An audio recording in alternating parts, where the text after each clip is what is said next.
کہ اگر انسان میں اور آپ حلال کمانا چاہتے ہیں، حسن معاشرت میں رہنا چاہتے ہیں، اپنے اخلاق کو بہتر کرنا چاہتے ہیں، دنیاوی معاملات اور اخروی معاملات کو سیدھا کرنا چاہتے ہیں، تو ان تمام کو سیدھا کرنے سے پہلے مجھے اور آپ کو اپنی زبان کو سیدھا کرنا پڑے گا۔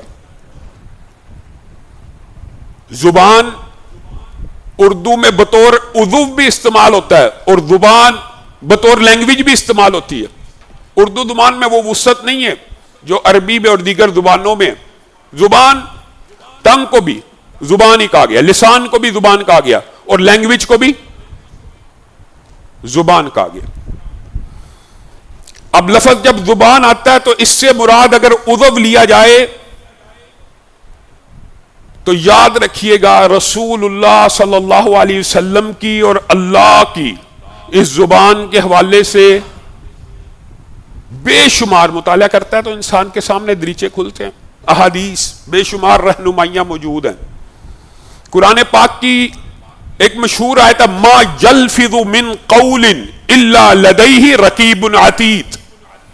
اللہ تعالی زبان کی حفاظت کا آپ کو اور مجھے سمجھانے کے لیے ایک آیت کو نازل کرتے ہیں کہ انسان کے حلق سے کوئی آواز ایسی نہیں نکلتی، حلق سے نکلنے والی کوئی بھی آواز چاہے بامانی ہو چاہے بے معنی ہو، حلق سے جو بھی آواز نکلے گی اس کو لفظ کہتے ہیں۔ ما یلفظ من قول الا لدیہ رقیب عتید۔ یہاں پہ اللہ تعالیٰ نے کلمے کا ذکر نہیں کیا کہ کلمہ وہ ہوتا ہے جو بامانی ہوتا ہے، لیکن لفظ اس کو کہتے ہیں ہر آواز جو حلق سے نکلے اور زبان اس کو ادا کرے، چاہے وہ بامانی ہو اور چاہے بے معنی ہو۔ بامانی بھی ہو یا بے معنی بھی ہو، اس کو ریکارڈ کرنے والے فرشتے ریکارڈ کر رہے ہیں۔ کیوں سمجھا رہا ہے اللہ؟